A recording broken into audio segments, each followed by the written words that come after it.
Hey, what's up everyone, and welcome to today's video. Please consider liking this video and subscribing to the channel if you haven't already, because this will help me out in growing the channel and being able to produce more videos like this one.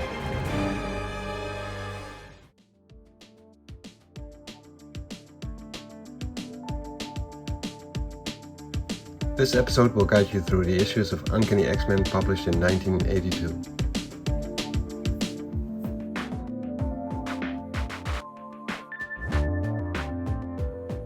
Issue 157.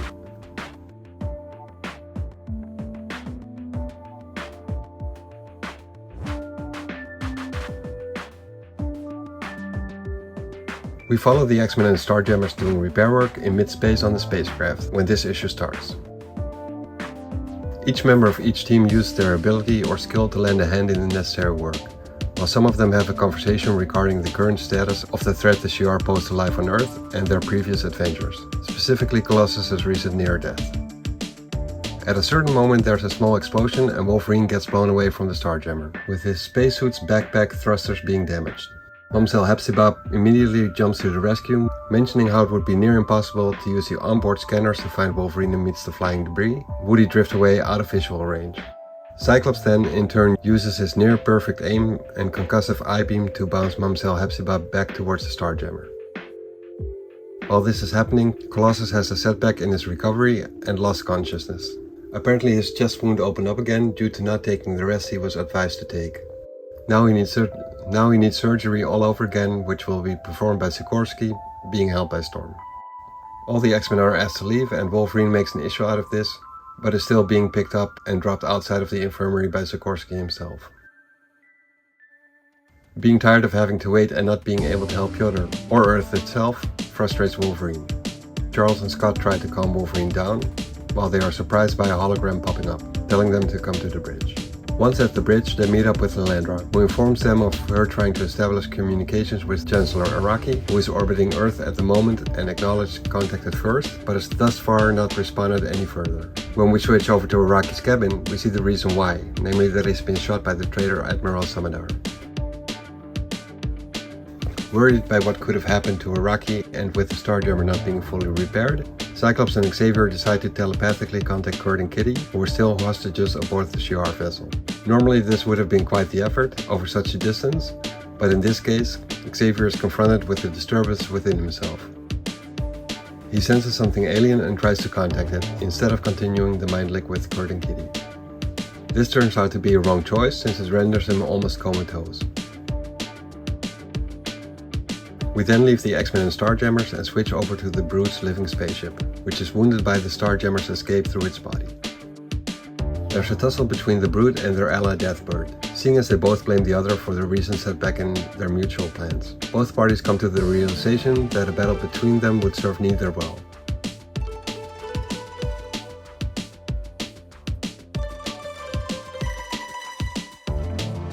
Deathbird demands to know why the Brood attacked her, and the Brood explain why.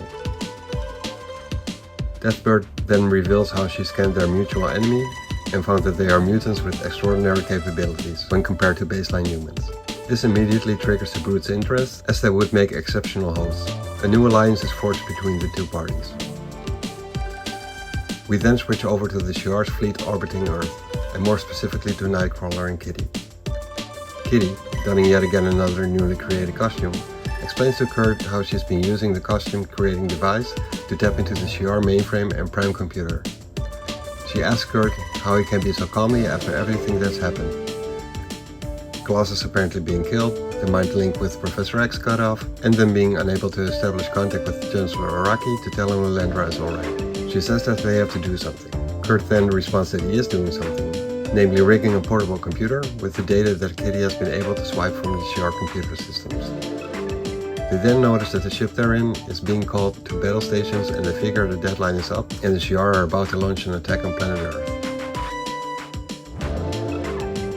Kitty makes a new costume which allows her to cling to the spaceship's exterior walls, and uses her phasing powers to escape through the walls. She's once again amazed at the views she has in outer space, and thinks to herself how she's not just an X-Men, like she had just told Kurt seconds before, but also just a kid, and how nervous she is for what she's about to do.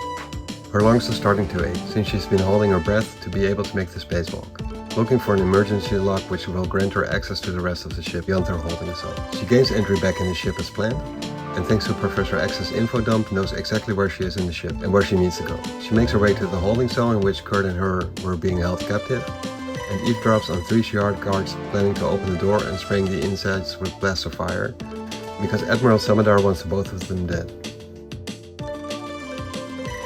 As they open the door, Kitty phases through the guards to warn Nightcrawler just in time, who then uses his teleportation power to quickly take out the guards. Kitty and Kurt then continue with their plan. Kurt has a minigun and a programmed miniature version of the costume maker Kitty had been using. Kitty asks if their crazy plan will work. Kurt responds by saying that there's only one way to find out, and they make their way to find Chancellor Araki. When they find him, they see him lying dead on the floor. They immediately assume the assassination was ordered by Samadar. They needed Araki for their plan, so they changed their plan, and Kurt suggested the Imperial Guard, who should be loyal to Empress Lilandra, is their next best bet, and specifically their telepath Oracle. We then switch to the bridge where we see Samadar giving orders to target missiles at the major population centers on Earth. The captain inquires if he's misunderstanding the orders, and if Chancellor Araki should not be present for this action. At that moment, the crew is startled by explosions and smoke everywhere, and the sudden appearance of the Phoenix. As one of the greatest dangers to the Shi'ar Empire, she threatens the Shi'ar not to attack Earth, with it being her home. One more explosion and the Phoenix is gone, as we see her slipping through a half-dozen decks. Gladiator of the Imperial Guard asks Oracle to mind scan the ship and its surroundings in space, to make sure the Phoenix, or whatever it was, is no longer there. As he asks her again to hurry up, she disappears in the same kind of explosion. We then see Nightcrawler on the floor, dizzy from all the teleporting he's been doing, especially bringing Oracle with him, since bringing people along always takes more out of him. Oracle has no idea what's going on at this moment, and Kurt tells her to calm down and that they mean no harm. Kitty then enters, facing through a wall and still wearing the Phoenix costume, scaring Oracle, who tries to run away but is too much out of it. So much so that she can't even hail the rest of the Imperial Guard telepathically to come help her.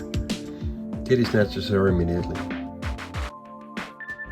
Kitty and Kurt are able to calm down Oracle and persuade her by telling her the whole truth about Lilandra, Samadar and Araki. They then in turn tell the whole story to Gladiator, Starbolt and the rest of the Imperial Guard. Starbolt is being a skeptic, but Oracle and Gladiator convince him.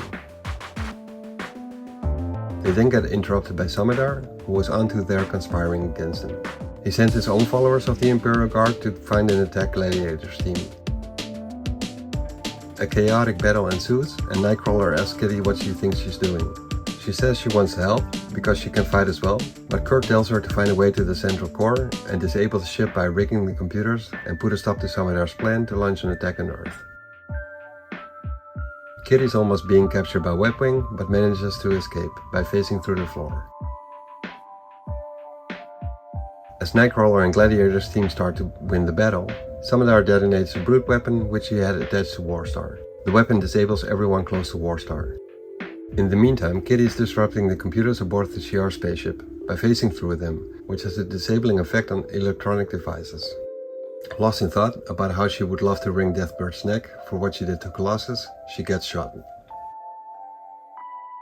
While Samadar and Gladiator argue, Samadar orders a shot aimed at Earth. This shot gets intercepted and absorbed by the Starjammer, being piloted in between the Shi'ar vessel and Earth. A holographic display of Lilandra is sent to every Shi'ar ship in the fleet, ordering all ships to stand down. She asks Gladiator why the attack was ordered, why he's taken captive, and where Chancellor Araki is. Gladiator responds by saying Araki is slain by Samadar, who is in league with Deathbird. Lilandra orders the guards to place Samadar under arrest, free Gladiator, the loyal Imperial Guard members, and the X-Men, and for the fleet to retreat beyond Earth's moon. After the broadcast ends, Lilandra, Cyclops, and Corsair discuss on the past threats and the current ones, specifically Deathbird and her allegiance with the BROOD, who are fairly unknown to them all. Cyclops welcomes Colossus back, who seems to have mostly healed, and Piotr responds by saying he wishes the same could be said about Professor X. Xavier seems physically fine, but his mind might have been destroyed by the recent mental attack. Thanks for watching.